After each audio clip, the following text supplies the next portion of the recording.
Joining us now, he's also live in Washington, D.C., Congressman in the 5th District in Virginia, Denver Riggleman, Republican. That's the south side of Virginia, basically Lynchburg, all the way down south side. Denver, great to have you with us, sir. Good morning. So, Congressman, let me ask you this. The storming of the gates yesterday, going down to the basement, many of your Republican colleagues doing that, finally taking some action, saying they've had enough. Look, I've had two of your colleagues on my show, very low-key people. You know, Rob Whitman, Dr. Whitman doesn't get excited, really pissed off that he's a ranking member, went down to read testimony from one of the depositions of Volker, I believe, who he said affected his committee. They wouldn't let him read it. He really got mad at that.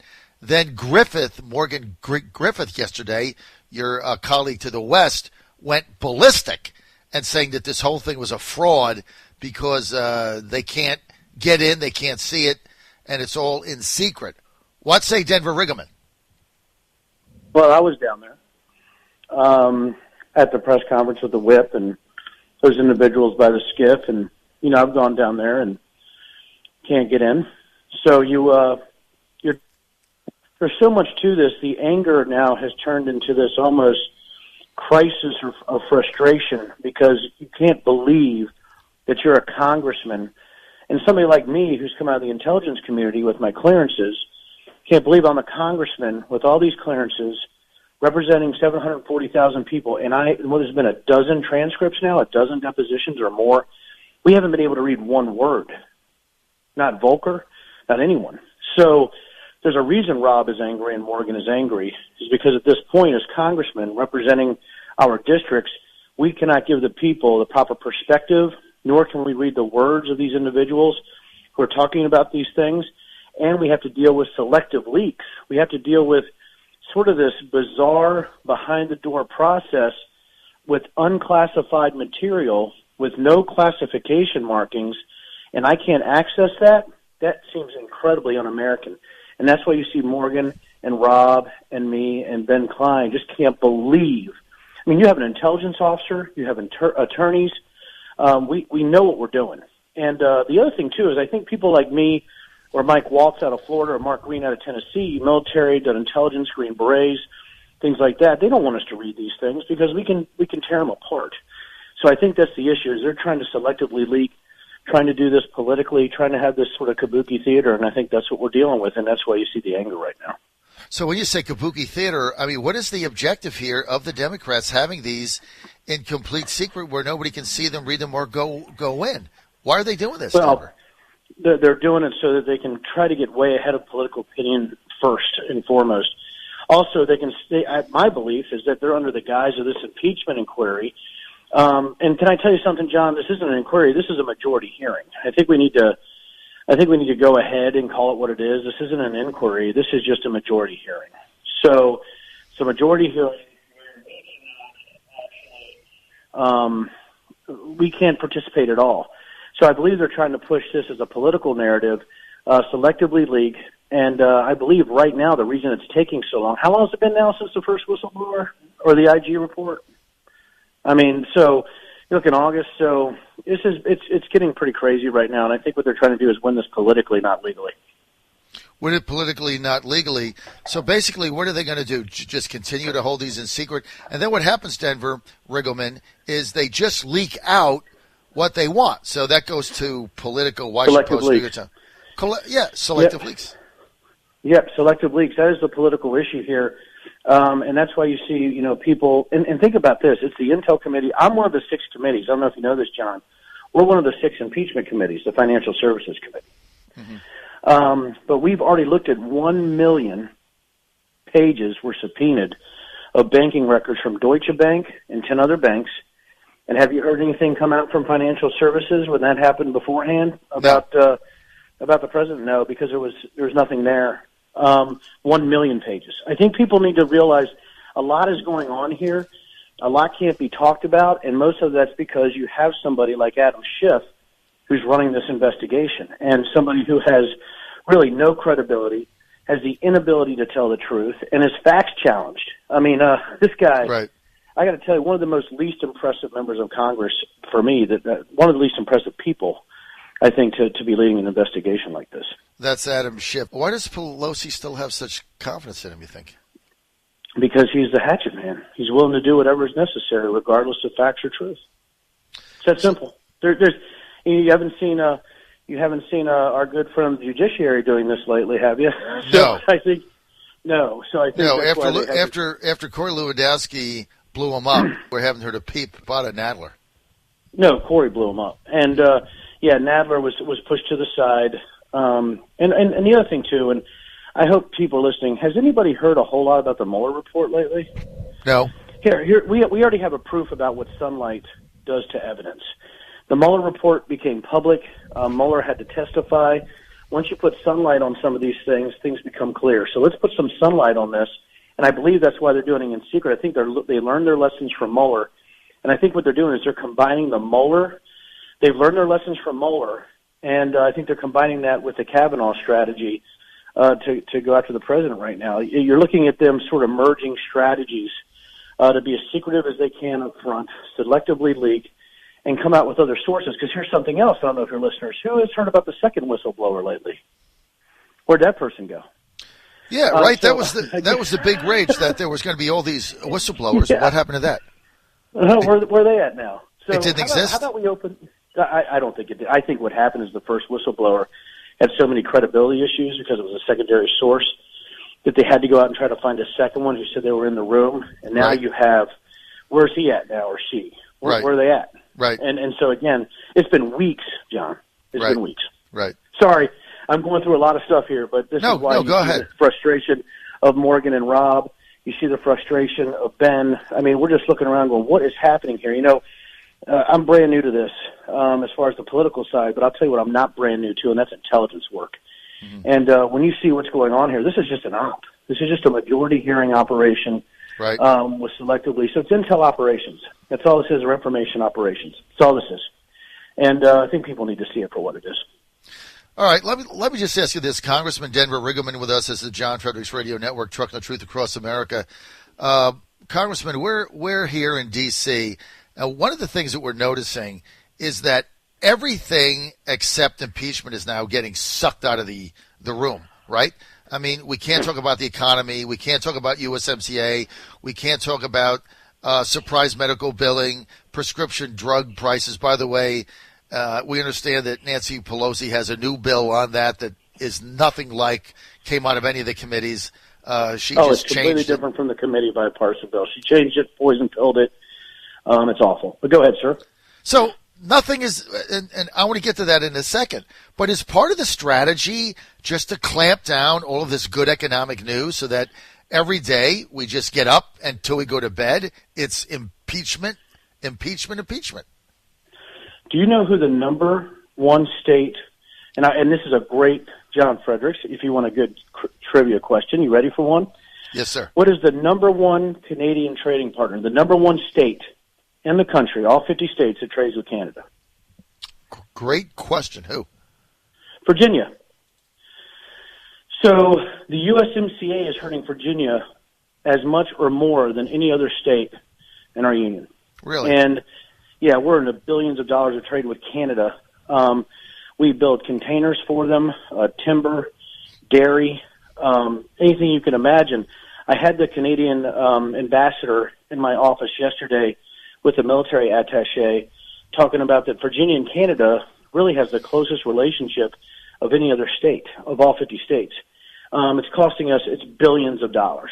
And Canada is pushing hard for the USMCA. Right. There's a reason I'm number one on USMCA in the country is because our state is number one for USMCA in the country. We need it because it's going to be incredible for Virginia. You think about it, we're at what, it changes, but we're at 2.9% unemployment in Virginia. Right. The 5th district's about 3%, but the south side of Virginia is getting close to sometimes 5%. Mm-hmm. So this is where we need USMCA. You're exactly right, Mr. John Fredericks, is that USMCA for us, for Virginia, is the number one trading partner with Canada out of the 50 states. It's pretty important, right, that we do this. And that's why you see me so strident on that and surprise billing based on our issues in the 5th district with surprise billing. So we have some of the highest premiums in the country in certain specific areas of the 5th District based on a lack of competition. So there's things that I'm very, very aggressive about, and now you know why, is based on the economic impact that these bills have, and why aren't we doing good things for the United States? Why aren't we doing good things for our citizens? Because political theater and perpetuating the problem is how the Democrats stay in power. Well, listen, USMCA only has 5 days to get passed. It isn't going to happen. So that hurts Americans. Your proposal that you signed on for, your legislation for stopping surprise billing, that was a brilliant bill. It's got bipartisan backing. That's going nowhere. I mean, that's just two. Tell us about this. There was another bipartisan bill on prescription drug pricing that had seen the light of day, and Nancy Pelosi peed on it. What is going on with that? Well, she wants a socialist bill that really limits any type of pricing to 120% above international pricing based on some arbitrary index. It's ridiculous. Here's what's going to happen. CBO has said that Nancy Pelosi's bill over the next 10 years will stop, right, or I would say delay 15 life-saving drugs. That's how bad this bill is.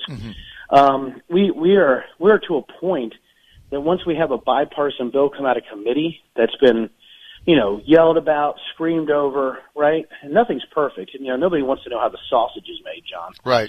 But you have this sausage that's finally made that everybody can agree to, and nobody's completely happy, but it's not completely awful. We work. That comes out. Immediately, Nancy, if it looks like it's a win for the Republicans or the president, she immediately eviscerates it, comes in with a bill that there's no way a Republican would vote for, and then names the bill something that doesn't match the text underneath of it, and she doesn't think that the American people are going to read these bills or they're going to look at the substance of it. So then they'll scream and say that we're not for helping people. That's what they do. They're gaslighters, and that's how they made their living. Unbelievable. Denver Riggleman with us. So Denver, what type of coordination is coming out of the White House? Well, I was with the president 2 days ago. Yes. And we went and met with him, and 30 of us, and we went and met with him, and he is just the coordination is this: why can't we see these documents as the president of the United States? But the other thing that's very frustrating in the coordination is, who are these people? And what a lot of people don't realize is that there's people here that aren't whistleblowers that should be subpoenaed and dragged into the sunlight. And a few of those are those who release the information to the secondary guy, to the whistleblower himself. Who are these people? Who are these multiple sources? And my issue, and what I've told the president and told many, and they agree, and my issue is, why aren't we going after these individuals for the Espionage Act or the Unauthorized Disclosure of Classified Information Act? Why aren't we doing this? And it's really a head-scratcher to me that we have a majority in the House that's suppressing everything. And I want to know who these people are, and I think what we have to look at is the transparency of this issue. And we can talk about process, but we got to talk about those who are in charge of this. We go back to Schiff, we go back to Pelosi, we go back to this is just really a majority hearing behind closed doors with limited information and selective leaks to the media. That's all this is. Until we actually get what's going on, that's all this is, and that's what the White House is saying, is that, come on, we have to get out there and demand that this transparency happens. So when you say that laws have been broken by those on the call that leaked the call information to the whistleblower, and you say the majority is not interested in pursuing that, can you just elaborate on that a little bit? Sure.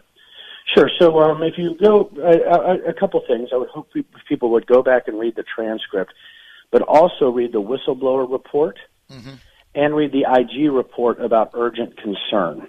Right. So urgent concern, if you go near the end of the IG report and you read it, it says that the transcript was a huge portion of the urgent concern rationale. And that's something that hasn't been reported in the press. So then the president releases the transcript. The transcript really shocked the Democrats that the president would do that. You know that. It threw them off completely. They didn't think the president would do it. It was a gutsy move. Nobody thought he could do it. A lot of people told the president not to do it, but he did it anyway. And I thought it was a good move, to be honest with you. I like transparency. I thought the president did the right thing. I completely support him in that. But the whistleblower report, when you look at it, he talks about multiple sources that were in the room with the president's phone call. My argument is this, and it's right. It's completely right. Mm-hmm. Was the person they passed the information to in the classification chain? Mm-hmm. Did he have the same clearances of those individuals? If he did not, and they passed unauthorized information to this, whoever this whistleblower is, they broke the law. And they not just broke the law, right? Espionage Act or unauthorized disclosure of classified information, which means that you get investigated immediately, your clearances are pulled, right? And every single piece of electronic media is confiscated, and that could include Shift 8. Right now, we could go, if that was an unauthorized disclosure, we could go and look at every single transmission from those individuals to the whistleblower. Then we can network chain it, go from the whistleblower to everybody he talked to. They're open for investigation. Open for investigation, but that is not going to happen. It's the right thing to do. It's what would happen to me if I was up there and I disclosed unauthorized information. I would automatically, clearances would be yanked. I'd be under investigation by DSS and the FBI. So that's what should be happening right now, and that's what I'm pushing for. So when you say you're pushing for a Denver Riggleman, just define that for us. What does that mean? How can you get this done? You're screaming for it. You know, you go in there, you go on the floor, you talk to people on the committees, you talk to Democrats, but they just shake their head and smile because they know they have complete control of the process. And if anybody doesn't think that the majority matters, you better get out and vote, because the majority rules in the House of Representatives. They control the rule sets, they control access, they control SCIF access, they control meeting areas, they control hearings. We're having to do so people better be, you know, if you're not really for the United States and you're for just control and power, right, that's what the Democrats are for. That's why they enjoy the majority so much. If you want to get back to where you have some sense of law or some sense of freedom or some sense of transparency, you better try to get the Republicans back in the majority. Denver Riggleman, we're out of time. I want to thank Congressman Riggleman for being with us as always, and your candor and frankness, Denver, is refreshing. Thank you so much. Denver Riggleman, go to riggleman.house.gov, riggleman.house.gov.